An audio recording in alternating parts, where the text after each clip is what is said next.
कहानी की शुरुआत ब्लैक रॉक नाम की एक साइंस लैब से होती है, जहां कंपनी अपने नए रोबोटिक सूट की प्रेजेंटेशन दे रही थी। ये सूट एक आम आदमी को बहुत ज्यादा ताकतवर बना सकता था, यहाँ तक कि ये बॉम्ब धमाके भी झेल सकता था। ये प्रेजेंटेशन देने की जिम्मेदारी कंपनी की चीफ इंजीनियर एमी की थी, और उसकी इसी प्रेजेंटेशन ने क्लाइंट को बहुत ज्यादा प्रभावित भी किया। पर क्लाइंट को ये डर था कि कहीं इस सूट को पहनने वाले ने अगर उन्हें धोखा दे दिया तो उन्हें बहुत ज्यादा नुकसान हो सकता है। पर एमी ने उन्हें विश्वास दिलाया कि वो लोग अपने वीआर सिस्टम की मदद से दुनिया के सबसे बेहतरीन फाइटर्स को काम पर रखेंगे। ये सुनकर उस क्लाइंट की सारी चिंता दूर हो गई और उसने डील को पक्का करने के लिए हेड साइंटिस्ट डॉक्टर ओवन को बधाई दी। क्लाइंट के जाने के बाद डॉक्टर ओवन ने एमी को अकेले में बताया कि उन्होंने सच में एक दो धारी तलवार बनाई है। अगर ये किसी गलत आदमी के हाथ लग गई तो वो दुनिया को तबाह कर सकता है। और एमी ने डॉक्टर ओवन को इतनी चिंता ना करने को कहा। उधर एक सिक्योरिटी टीम अपने हथियार तैयार करने में लगी थी, और आज इस टीम का काम था अपने बॉस एंथनी को बचाना। असल में एंथनी ने एक ऐसी खोज की थी जिसकी मदद से दुनिया में पेट्रोल का इस्तेमाल बहुत कम हो सकता था, और इसीलिए अब बड़े बड़े तेल के व्यापारी एंथनी की जान के पीछे पड़े थे ताकि वो इंटरनेशनल कॉन्फ्रेंस में इस आविष्कार का खुलासा न कर सके।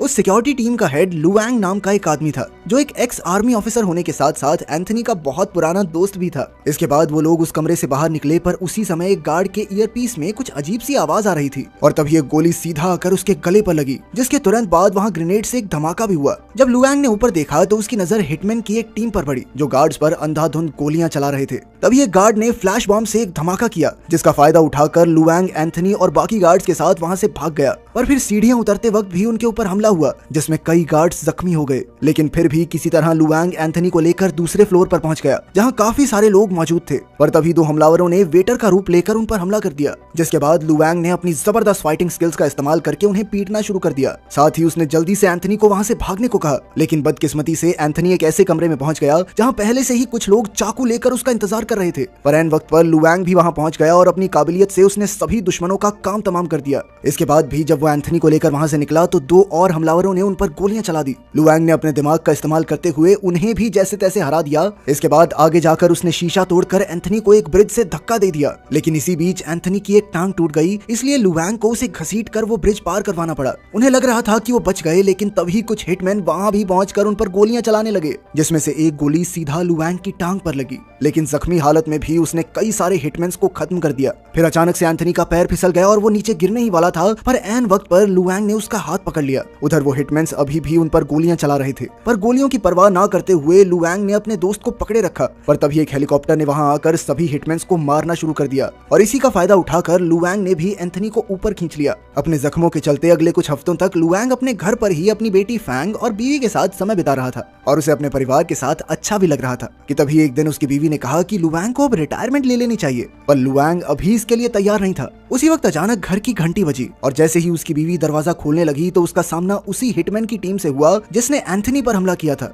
थोड़ी देर बाद लुआंग की बीवी अपने हाथ में एक बॉम्ब लेकर आई, जो उसके गले में बंधा हुआ था। लुआंग अपनी बीवी को बचाना तो चाहता था, पर उसके पास समय बहुत ही कम था, इसलिए उसकी बीवी ने खुद को बाथरूम में बंद कर लिया। पर अपनी माँ को ऐसी हालत में देखकर फैंग तुरंत ही बाथरूम की ओर भागी। लुआंग भी आगे बढ़ने की कोशिश कर रहा था, पर तभी उस बॉम्ब के धमाके ने उसकी बीवी की जान ले ली। एक साल बाद अब लुआंग एक इलेक्ट्रिशियन के तौर पर काम करता था, और अब वो अपनी बेटी के साथ एक छोटे से घर में रहता। वहीं फैंग को भी उस बम धमाके में काफी चोट आई थी, और अब वो छड़ी का सहारा लेकर चलती थी। एक रात खाना खाते वक्त लुआंग को फैंग के डॉक्टर का फोन आया, जिसने उसे बताया कि असल में फैंग के दिमाग में एक क्लॉट था, जिसे हटाने के लिए उन्हें जल्द से जल्द एक ऑपरेशन करना होगा, और अगर ऐसा नहीं किया गया तो फैंग की मौत भी हो सकती है। इसके बाद हम एमी को देखते हैं, जो एक क्लब में पार्टी कर रही थी, और उसी क्लब में लुआंग भी अपना काम कर रहा था। काफी ज्यादा शराब पीने के बाद एमी बाथरूम की तरफ गई, जहाँ एक आदमी की नजर उसके ऊपर पड़ी, और उसने भी एमी का पीछा करना शुरू कर दिया। उधर अपना काम खत्म करने के बाद लुआंग क्लब के मालिक के पास अपने पैसे लेने पहुंचा। इसके बाद जैसे ही एमी बाथरूम से बाहर निकली, तभी उसके सामने वही आदमी आ गया, जिसने तुरंत ही एमी के साथ जबरदस्ती करना शुरू कर दिया।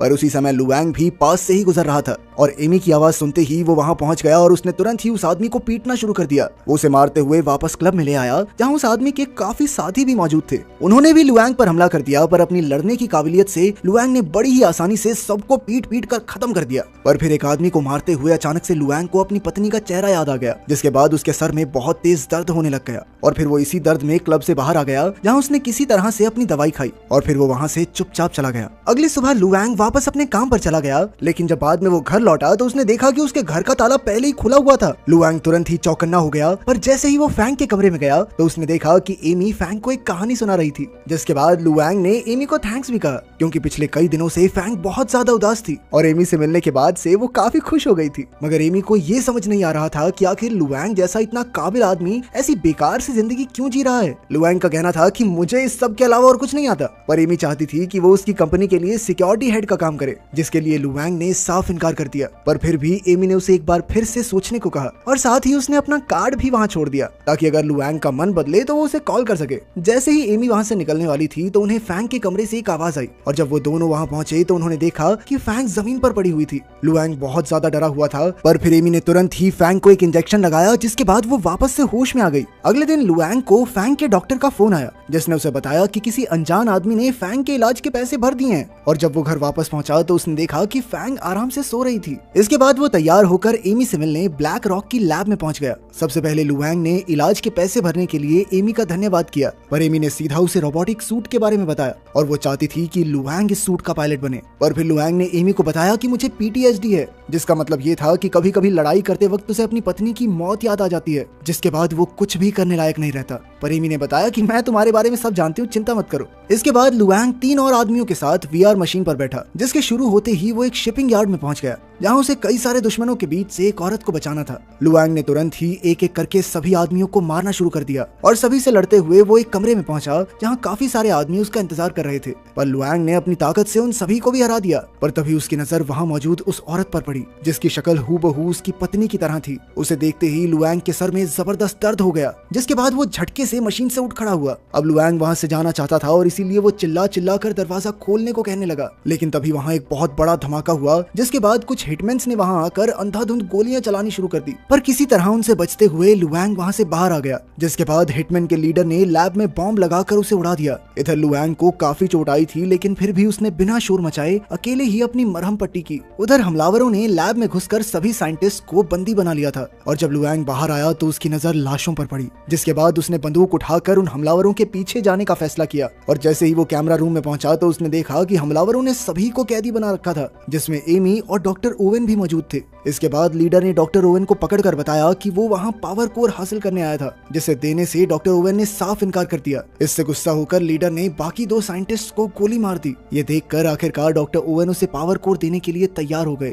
उधर एक हिटमैन ने लुआंग को पकड़ लिया था, पर अपनी रफ्तार का इस्तेमाल करके लुआंग ने तुरंत ही उस पर हमला कर दिया। पर जैसे ही लीडर को गोली की आवाज आई तो उसने हिटमैन से इस बारे में पूछा, जिसके जवाब में हिटमैन ने उसे सब कुछ सही होने की खबर दी, पर असल में लुआंग ने उसे अपना कैदी बना रखा था। उधर इस मौके का फायदा उठाकर डॉक्टर ओवेन ने सेल्फ डिस्ट्रक्ट मोड ऑन कर दिया, जिससे गुस्सा होकर लीडर ने उन्हें भी गोली मार दी। लेकिन अब लीडर को ये नहीं पता था कि आखिर वो उसे बंद कैसे करे, इसलिए उसने सोचा कि सभी को मार कर यहाँ से निकल जाना चाहिए। पर तभी लुआंग ने फायर अलार्म चालू कर दिया, जिसके बाद लीडर ने अपने कुछ आदमियों को इसकी वजह ढूंढने के लिए भेजा। उधर अपने साथियों की जान बचाने के लिए एमी ने सेल्फ डिस्ट्रक्शन रोकने का फैसला किया। इधर लुआंग ने एक हिटमैन को मारकर उसके कपड़े पहन लिए, लेकिन तभी कुछ दूसरे हमलावर उसकी ही ओर बढ़ रहे थे, इसलिए लुआंग ने फायर एक्सटिंग्विशर फेंक कर धमाका कर दिया, जिसका फायदा उठाकर उसने 2 आदमियों को तो मार दिया और वहीं तीसरे आदमी को लगा कि वो उनका ही साथी है, पर लुआंग ने तुरंत ही उसे भी गोली मार दी। उधर एमी सेल्फ डिस्ट्रक्ट मोड को बंद करने में लगी हुई थी कि तभी लीडर को पता चल गया कि कोई उन्हीं जैसे कपड़े पहनकर उसी के आदमियों को मार रहा है।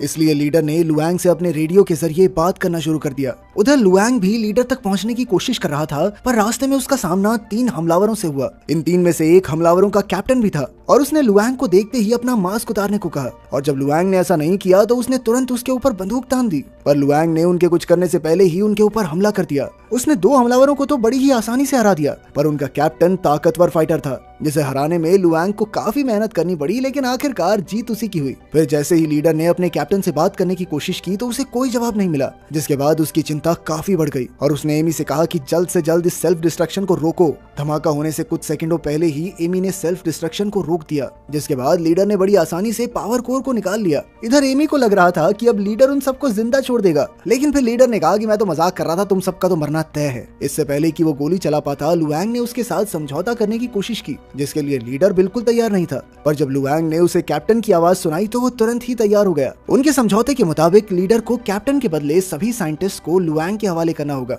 अंदर जाने से पहले लुआंग ने अपने कपड़ों में एक बॉम्ब छुपा लिया, जिसके बाद वो कैप्टन को लेकर सीधा लीडर के पास पहुंच गया। पर ये तो लुआंग को बाहर लाने के लिए लीडर की एक चाल थी और उसने तुरंत ही कैप्टन के सर में गोली मार दी। पर लुआंग ने जैसे ही ये देखा तो उसने लीडर से उसकी बंदूक छीनकर उसे अपना कैदी बना लिया, जिसका फायदा उठाकर एमी और बाकी साइंटिस्ट वहां से बाहर चले गए। लेकिन फिर बाकी हमलावरों ने लुआंग पर हमला कर दिया, जिससे बचने के लिए उसने अपने कपड़ों में छुपाए हुए बॉम्ब का इस्तेमाल किया। उस बम धमाके का फायदा उठाकर लुआंग वहां से बाहर निकल गया, पर बाहर आते ही उसे एमी के चिल्लाने की आवाज सुनाई दी, जिसका पीछा करते करते वो एक कूड़ेदान में कूद गया। थोड़ा आगे जाने के बाद उसकी नजर लीडर पर पड़ी, जिसने एमी को पकड़ रखा था। लीडर ने एमी को गोली मारने की धमकी देते हुए लुआंग को अपनी बंदूक छोड़ने को कहा और लुआंग ने डर के मारे बिल्कुल ऐसा ही किया, पर असल में लीडर की बंदूक खाली थी, इसलिए उसने लुआंग की बंदूक उठाकर एमी और लुआंग को गोली मार दी। पर इस बंदूक में भी 2 ही गोलियां थी, तो अब लीडर लुआंग को मारने के लिए एक पोल ढूंढ रहा था, पर एमी ने उसी वक्त उसका पैर पकड़ लिया, जिसके बाद लीडर ने उस पर भी कई वार किए। ये सब देखकर लुआंग को अपनी बीवी की शक्ल याद आ रही थी, और जैसे ही लीडर ने लुआंग पर हमला किया तो उसने अपने इस हमले को रोककर उसे पीटना शुरू कर दिया। लेकिन लीडर भी काफी ताकतवर था और इसीलिए उन दोनों के बीच कांटे की टक्कर हुई, जिस दौरान लीडर ने लुआंग को लात मारकर एक नुकीली चीज पर धकेल दिया, और इसी दौरान लुआंग ने उसके शरीर पर बंधे हुए ग्रेनेड की पिन को निकाल दिया था, जिसके बाद उसने अपने परिवार का बदला लेते हुए लीडर को पकड़े रखा, और कुछ ही सेकंडों के बाद वो दोनों एक धमाके में खत्म हो गए। तभी लुआंग की आंख उसी लैब में खुली, और असल में ये सब उस VR टेस्ट का हिस्सा था। लुआंग ने बहुत ही बढ़िया तरीके से अपने इस मिशन को पार कर लिया था, और उधर फैंग का ऑपरेशन भी पूरी तरह कामयाब हो गया। अगर वीडियो पसंद आई तो लाइक कर देना, चैनल को सब्सक्राइब कर देना। मिलते हैं अगली वीडियो में।